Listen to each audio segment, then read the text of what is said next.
வணக்கம் தமிழர்களே, நீண்ட நாள் கழித்து அறிவோம் தமிழா சேனலில் உங்களை சந்திப்பதில் பெருமிதம் கொள்கின்றோம். ஆதி மனிதன் தோன்றிய முதலே அவனது வாழ்க்கையில் பின்னி பிணைந்து அவன் வளர்ச்சிக்கு உதவிய கலைதான் தற்காப்பு கலையான கொபுடோ. அக்கலையின் சிறப்பினை நாம் இப்போது காண்போம். மனிதன் ஆதிவாசியாக காடுகளில் கண்மூடித்தனமாக வாழ்ந்தபோது அவன் எதிராளியிடமிருந்து தன்னை காத்து கொள்ளவும் உணவுக்காகவும் அவன் அறிவு தோன்றிய முதல் கலை தற்காப்பு கலையே. அந்த காலத்தை 3 வகையா பிரிச்சிருக்காங்க. பழைய காலம், நவீன காலம், உலோக காலம்னு பண்ணியிருக்காங்க. பழைய காலம் கிமு 35,000 முதல் கிமு 10,000 வரை சொல்றாங்க. அந்த காலகட்டத்தில் மனுஷன் மிருகங்களோடு மிருகங்களாக வாழ்ந்த சூழ்நிலையில் அவன் கற்களை கொண்டு பயன்படுத்தி உருவாக்கிய ஆயுதங்கள் கரடுமுரடாகவும் வடிவமைக்கப்படாததாகவும் பயன்படுத்தினான்னு புராண ஏடுகளில் குறிப்பிடப்பட்டுள்ளது. அந்த கல் ஆயுதம் பார்த்தீங்கன்னா கோட்சைட் என்ற பாறைகளை கொண்டு உருவாக்கப்பட்டது. இந்த ஆயுதங்கள் பார்த்தீங்கன்னா மிருகங்களை எளிதில் கொல்லுவதற்கும் தோள்களை கிழித்தெறிவதற்கும் பயன்பெற்றது. அதே சமயத்தில் எதிரிகளை கொல்லவும் இந்த கல்லை பயன்படுத்தினாங்க. அடுத்து நம்ம பார்க்க இருக்கிறது நவீன கற்காலம், கிமு 10,000 முதல் கிமு 5,000 வரை. அங்க எப்படிலாம் ஆயுதத்தை பயன்படுத்தினாங்கன்றத நம்ம பார்க்கலாம். இந்த காலகட்டத்தில் மனிதன் தன் பெற்ற அறிவு வளர்ச்சியாகவும் நுணுக்கமாகவும் மெருகூட்டப்பட்ட கற்களாலான ஆயுதங்களையும் கூர்மை கொண்ட ஆயுதங்களையும் உருவாக்கும் திறன் பெற்றிருந்தான். நவீன காலம் கிமு 10,000 பார்த்தீங்கன்னா மேலும் இந்த காலகட்டத்தில் வில்லம்பை பயன்படுத்தினாங்கன்றது வரலாறு. அடுத்து நம்ம பார்க்க போகிறது உலோக காலம். இதில் கிபி 5,000 பிறகு என்னெல்லாம் பயன்படுத்தினாங்க, எப்படிலாம் அவங்க பயன்படுத்தினாங்கன்றதை நம்ம பார்க்கலாம். உலோக காலத்தை மனித இனத்தின் நவீன காலம் என்று அழைக்கிறாங்க. காரணம், இரும்பு, பித்தளை, எஃகு போன்ற உலோகங்களை பயன்படுத்தி ஆயுதங்களை தயார் செய்து எதிரிகளை தாக்குவதற்கு ஏற்பாடு செய்த நோக்கத்தில் ஆயுதங்களை வடிவமைக்கப்பட்டது. வலிமையூட்டிய காலம். மேலும் இந்த ஆயுதங்களை பயன்படுத்திய போர் முனைகளிலும் தன் சுய பாதுகாப்புக்கும் முக்கியத்துவம் கொடுத்து பல கருவிகளை முறையான நுணுக்கங்களை புகுத்தி அதன் மூலம் கலைகளை உருவாக்கும் காலமாக உலோக காலம் மாறப்பட்டது. இப்படி உலோகங்களை பயன்படுத்தி தொடங்கிய காலத்திலிருந்து மனுஷன் சிந்தனையும் அறிவையும் கொண்டு சமூக பார்வையோடு தன்னை பாதுகாத்துக் கொள்ளவும் தன் வளத்தை காத்துக்கொள்ளவும் கீழ்கண்ட மனரீதியான காரணங்களை தற்காப்பு கலையை பயன்படுத்த தொடங்கினான்.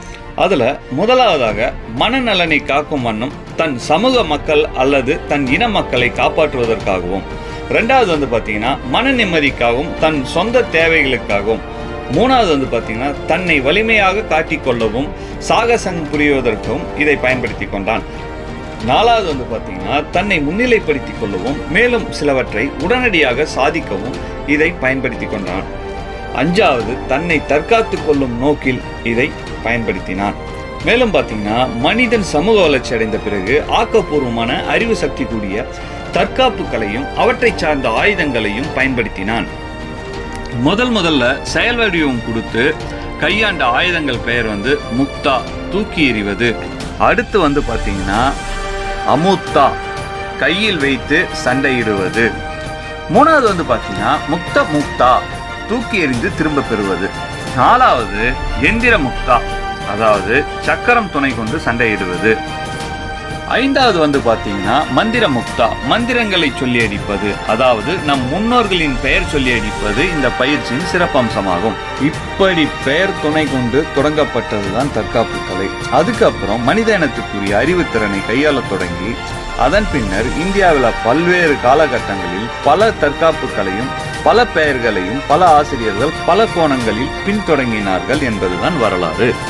அந்த காலகட்டத்தில் பார்த்தீங்கன்னா வில், அம்பு, தடா, தண்டம், ஈட்டி, புலிநகம், அருள்வாள், சுருள், மம்மட்டி, சூளம், குத்துக்கட்டை, கேடயம், கம்பு, மிருகங்களின் கம்பு, இலைகளிலிருந்து எடுக்கப்பட்ட விஷம், தேய்க்கப்பட்ட கத்தி, அதாவது இலைகள்ல இருந்து விஷங்களை எடுத்து கத்தியில தேய்ச்சி பல ஆயிரத்துக்கு மேற்பட்ட ஆயுதங்களை கையாண்டனார்கள் நம் முன்னோர்கள் என்பது ஆய்வாளர்களின் கருத்து. அதுக்கப்புறம் பாத்தீங்கன்னா சமூக மாற்றத்தின் விளைவாக தன் செய்யும் தொழிலை வச்சு 4 பிரிவா மக்கள் பிரிச்சாங்க. அதை எப்படி பிரிச்சாங்கன்னா பிரம்மன், வைஷ்ணவன், சத்திரியன், சூத்திரன், இப்படி 4 வகையா பிரிச்சாங்க. கொபுடோ தோன்றிய இடம், தேதி, நேரம் சொல்ல முடியாத சூழ்நிலை இருக்கு. காரணம், மனிதன் தோன்றிய காலம் தொட்டு குறிப்பாக கற்கால மனிதன் கற்களை கொண்டு கம்புகளை கொண்டு தன்னை காத்து கொண்டான். எப்போது மனிதன் தன்னை காத்துக்கொள்ள கம்பையும் கூர்மையான ஆயுதத்தையும் தன்னைத்தானே காத்துக்கொள்ள ஆரம்பித்தானோ அப்போதே கொபுடோ கலை உருவாகுவதாக நாம் எடுத்துக்கொள்வோம். அதே சமயம் பார்த்தீங்கன்னா பல தற்காப்பு கலைஞருக்கு பிறப்பிடமாகவும் மற்ற நாட்டவர் கத்துட்டு போகக்கூடிய களமாகவும் இந்தியா திகழ்ந்ததுன்றத பெருமையா நம்ம இதில் பதிவிடலாம். வணக்கம் நேயர்களே, அடுத்த காணொளி 2ஆம் பாகத்தில் நாம் சந்திக்கும் வரை உங்களிடமிருந்து விடைபெறுவது உங்கள் ரேணுகோபால்.